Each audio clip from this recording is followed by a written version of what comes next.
ఇంకెన్నాళ్ళు రెంటింట్లో ఉంటాం? సొంత ఇంటి కలను నెరవేర్చుకుందాం. Suman TV biggest property expo October 18th, 19th HSCC Novotel Hyderabad. ఇప్పుడే ఫ్రీ ఎంట్రీ కోసం కాల్ చేయండి. నమస్తే రమగారు. నమస్తే చేయ. మంచి కథ ఏమన్నా చెప్తారండి? మామూలుగా మనం తాడిని తన్నేవాడు ఉంటే వాడు తల తన్నేవాడు ఉంటాడు. ఒకటి మించిన వాడు ఒకడు కదా. ఎత్తుకు పై ఎత్తు వేయటం అంతే. అలాంటివి వింటుంటాం కదా. ఎత్తుకు పై ఎత్తు కథ ఒకటి చెప్తాం. ఓకే అండి. ఒక రైతు సంతకి నడిచి వెళ్తున్నాడు. ఈ లోపల ఒక షావుకారు సుబ్బయ్య గారు కలిసి, ఎక్కడికి రా, నా ఏమిటి రైతన్నా, ఎటు వెళ్తున్నావు అని అడిగాడు. సంతకేనండి అన్నాడు. అబ్బో నేను సంతకే బోడు దూరం నడవాలి, సరేలే కబుర్లు చెప్పుకుంటూ కాలు సాగిస్తే ఎంతలో అవుతుంది నడక, కలిసి నడుద్దాం పదా అని ఈ రైతన్న చాలా అమాయకుడని షావుకారు గారి ఉద్దేశం. సరే మాట్లాడుకుంటుంటే ఈయన అన్నాడు, పొట్టిక ఊసుబోక గాసమా బోసమా కబుర్లు చెప్పుకుంటే ఏం బాగుంటుంది, కథ చెప్పుకుందాము, ఓ పని చేద్దాం, వింత కథ చెప్పుకుందాం, వింతలైన కథలు. ఎవరు కథకి ఎదురు ప్రశ్న వేయకూడదు. నువ్వు కూడా ఆలోచించుకో. అలాంటి కథ ఎదురు ప్రశ్న వేయకూడదు, నమ్మకపోవటం ఉండకూడదు, నమ్మాలి. నమ్మకండి ఆ ప్రశ్న ఇస్తే కనుక ఓడిపోయినట్టు. నా కథ నేను చెప్తా, నీ కథ నువ్వు చెప్పుకో. ఓ, ఇద్దరు చెప్పుకోవాలి. ఇద్దరం కథలు చెప్పుకుందాం, వింత కథల పందెం వేసుకుందాం. ఓకే. నా వింత కథ నేను చెప్తా, నీ వింత కథ నువ్వు చెప్పు.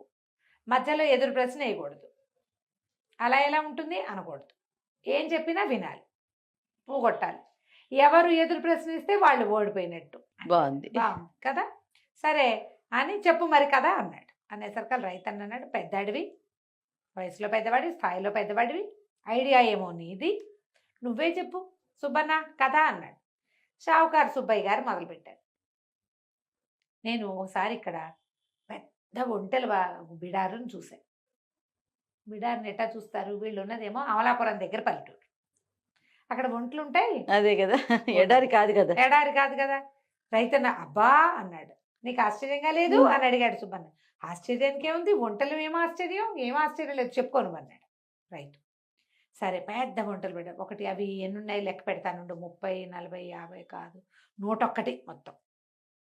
101 వంటల్ని ఏం చేశారంటే, వాటిని ఒకదాని వెనకాల ఒకటి బాగా పొడుగ్గా నుంచోబెట్టారు, వరుసగా నుంచోబెట్టారు. బాగుంది. వంటలు వరుసగా నుంచుంటాయి చీమల్లాగా. అదే కదా. సరే అక్కడి నుంచి ఏం చేశారు తెలుసా, ఒకదాని ముక్కుకి, దీని ముక్కు వెనకాల దానికి చేశారు, దీని తోకని దాని వెనకాల ఉన్న దాని ముక్కుకి కట్టారు. దీని తోక దాని ముక్కు, దీని తోక దాని ముక్కు చొప్పున అటా కట్టి 101 అలా లైన్గా నుంచోబెట్టారు. నడిపిస్తున్నారు. నడుస్తున్నాయి ఒంటెలన్నీ కూడా ఒకదాని వెనకాల ఒకటి దారంతో పూసల్లాగా నడుస్తూ వెళ్తుంది. ఆశ్చర్యం కాదు అన్నాడు సుబ్బయ్య. అంటే ఆశ్చర్యానికి ఏముంది, అట్లా నేర్పించుంటారు, అట్లా నడుస్తున్నాయి, నువ్వు కథలోకి వెళ్ళు పర్వాలేదు అన్నాడు రైతు. ఎదురు ప్రశ్న ఎట్లేదు. అట్ట నడుస్తాయే వంటలు అనద్దు అట్లా నడుస్తుంటే ఏమైంది, పైన ఒక గద్ద తిరుగుతోంది. ఆ గద్ద అమాంతం కిందకి దిగి ఆఖరి నుండే ఉంటే దాని తోక పుచ్చుకుని లేవ తీసుకెళ్ళిపోయి, ఉంటే తోక పుచ్చుకుని గద్ద ఆకాశంలోకి తీసుకుపోతే ఇంకేముంది, ఒక ఇంట వెనకాల ఒక ఇంట లేచిపోయినాయి మొత్తం. ఆ గద్ద పట్టుకుని వెళ్ళిపోతుంది తినడానికి. 101 వంటలు వేళ్లాడుతున్నాయి దాని ముక్కును పట్టుకుని. మరి ఇప్పుడు లైన్ గా కట్టారు కదా, ఒకదాన్ని లేవదీస్తే మిగిలినవన్నీ లేస్తాయి కాదు. అలా వెళ్తూ ఉంది, పైకి ఎగిరిపోయింది. ఎంత ఆశ్చర్యమో కదా అన్నాడు. ఆశ్చర్యం ఏం లేదు, భలే ఉంది కదా, ఎంత బాగా చెప్తున్నావో, ఎక్కడి నుంచి తెచ్చావు సుబ్బన్న ఈ కదా, చెప్పు తర్వాత ఏమైందో చెప్పన్నాడు రైతు. ఏముంది, అవి అలా తీసుకెళ్తుంటే ఒక రాజుగారి ఉద్యానవనం మీదుగా వెళ్తుంది గద్ద. కింద ఒక రాజకుమార్తె, కొంతమంది దాసీగణము నుంచున్నారు చెలికత్తెలు. ఇంతలో ఏమైంది, ఈ తోక పుచ్చుకుంది కదా, ఏ ఒంటె తోకనైతే గద్ద పైకి లేవదీసి పట్టుకుందో ఆ ఒంటకి ఏదో కడుపులో బాధ వచ్చేస్తుంది ఉన్నట్టుండి గిల గిల గిల గిల తన్నేసుకునేసరికి అలా ఆ తన్నుకునేసరికి తాళ్ళన్నీ ఊడిపోయి ఒంటెలు వరుసగా కింద పడిపోయింది. అది కూడా పడిపోయింది కింద. ఈ ఏదో గద్ద ఒకటి పైన వెళ్తుంది, అదేదో తాడు పుచ్చుకెళ్తుందని రాజకుమార్తె దాసులు తలకాయ ఎత్తి పైకి చూస్తున్నారు. ఏముంది, ఆ ఒంటె జారిపడి యువరాణి కంట్లో పడిపోయింది, ఎడం కంట్లో పడింది. పడ్డం ఏమిటి, అంతే. ఇక గద్ద ఇంకేమి చేసేది లేక వెళ్ళిపోయింది. యువరాణి కన్ను నలుపుకుంటోంది. చిలక తిరిగింది. ఏమైందమ్మంటే ఏదో కంట్లో చిన్న నలకబడిందే అంటోంది అని చెప్పి కన్ను ఇట్లా ఇట్లా ఇట్లా అంటుంది. అంటుంటే ఏం చేసింది, ఓ దాసీది వచ్చి ఉండండి ఏం పడిందో నేను తీస్తా అని చెప్పేసి పక్కన ఉన్న పత్తి చెట్టు నుంచి చిన్న పత్తి పత్తి కోసి దాన్ని ఇట్లా వెలిపెట్టి పుల్లలాగా కంట్లోంచి తీస్తే ఒక ఒంటి వచ్చింది బయటికి. ఒంటి రాగానే పక్కన ఇంకో చిలకత్తే హ్యాండ్ బ్యాగ్ వేసుకుని ఉంచింది, రాణిగారిది, యువరాణి గారి హ్యాండ్ బ్యాగ్. టకీమని ఆ ఒంటని పుచ్చుకొని హ్యాండ్ బ్యాగ్లో పెట్టింది. ఇట్లా ఒక్కో వంట తీస్తూ ఉంటే చిలకత్తేమో పత్తి కోసబెట్టి తీసేస్తోంది. రెండో చిలకత్త వచ్చిన వెంటనే వచ్చినట్టు హ్యాండ్ బ్యాగ్లో పెట్టేసుకుంది. బ్యాగ్లో పెట్టుకుని ఇంటికి లేక దేంట్లోనే పడేస్తాను అని చెప్పింది. యువరాణి గారు కన్ను నలుపుకుంది. కన్ను సరిపోయింది, అయిపోయింది, తగ్గిపోయింది, పర్వాలేదండి.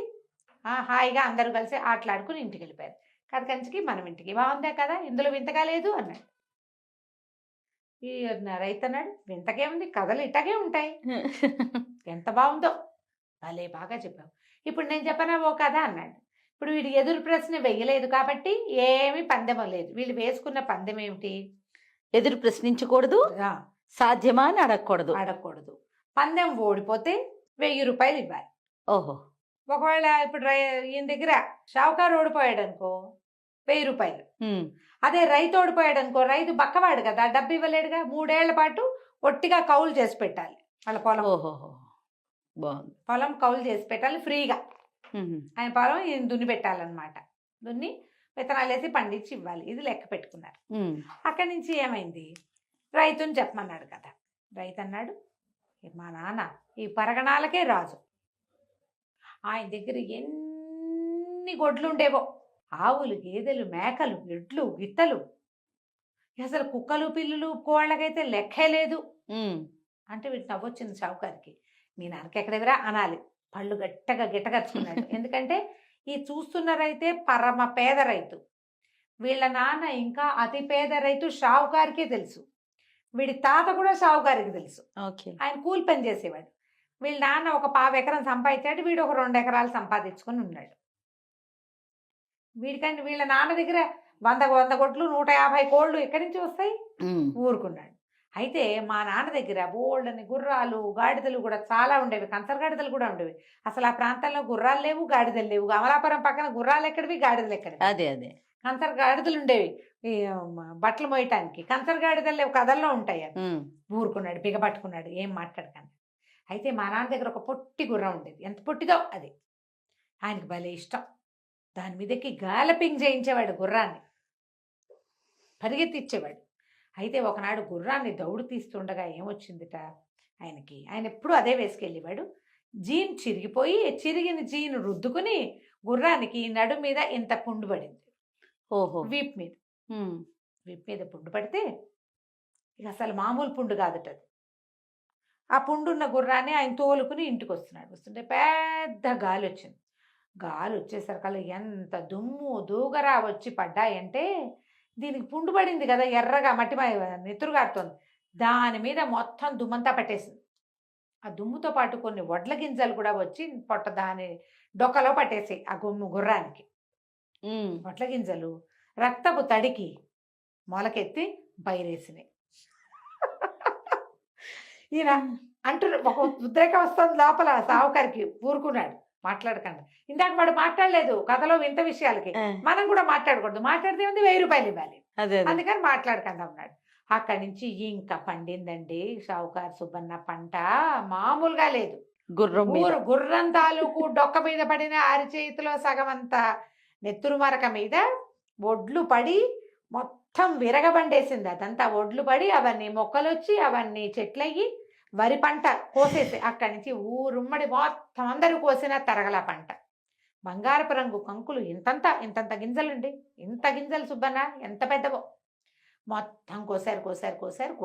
కోసిన తర్వాత ఏమైంది, మా నాన్న ఎందరికో పంచిపెట్టాడు. ఎవడు, ఈ రైతు వాళ్ళ నాన్న. పంచిపెట్టాక ఏమైందంటే మీ నాన్న మా ఇంటికి వచ్చాడు. ఓహో. సుబ్బన్న గారి నాన్న. అప్పుడు మా నాన్న ఏమన్నాడంటే, సుబ్బన్న వాళ్ళ నాన్న ఇంకా షావుకారు, నువ్వు కావాలంటే ఒడ్లు కొలుచుకో, అని చెప్పేసి 5 బస్తాల వడ్లు కొలిపించాడు. మీ నాన్న మళ్ళీ తీర్చేస్తానన్నాడు. అది కథ, ఇప్పుడు చెప్పు అన్నాడు. వడ్లు తీర్చేస్తే పందెం ఓడిపోయినట్టు కాదు. మేము ఎందుకు తీర్చాలి అంటే పందెం ఓడిపోయినట్టు 1000 రూపాయలు ఇవ్వాలి. ఏం చేస్తాం? ఏం చేస్తాడు? వడ్లన్నా ఇవ్వాలి, డబ్బులన్నా ఇవ్వాలి. ఇక అప్పుడు బాగా ఆలోచించి, మా నాన్న చాలా నీతిమంతుడురా, తీసుకున్న 5 బస్తాలు తీర్చేస్తాడు. తీర్చను అంటే 5 బస్తాలు ఏమైంది, ఎంత రూపాయి ఆ రోజుల్లో? 30 రూపాయలు అంతే. 5 బస్తాలతో తీరిపోయింది. మా నాన్న ఎందుకు తీర్చాలి, అసలు ఇదేంటి వెర్రి కదా అన్నావా? పంది పడిపోయింది. 1000 రూపాయలు ఇవ్వాలి. 1000 ఇవ్వడం సులువా, 5 బస్తాలు ఇవ్వడం సులువా? అంతే కదా.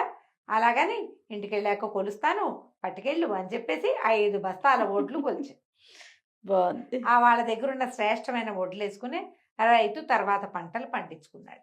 కథకంచికి మనం ఇంటికి చూడు, ఆయన ఏం ఎత్తేసాడు, వీడిని బాగా ఇరికిచ్చి 3 సంవత్సరాల పాటు కౌలు చేయించుకుందాం అనుకున్నాడు. చివరికి వాడికి 5 బస్తాలు ధాన్యం ఇవ్వాల్సి వచ్చింది. కానీ ఊహలు మాత్రం అత్యద్భుతం కదా రమ్మగారు. సూపర్ అండి, అసలు నిజంగా ఊహకు అందట్లా. అదే చాలా బాగుందండి. కథకంచికి మనం ఇంటికి. నమస్తే రమ్మగారు. నమస్తే.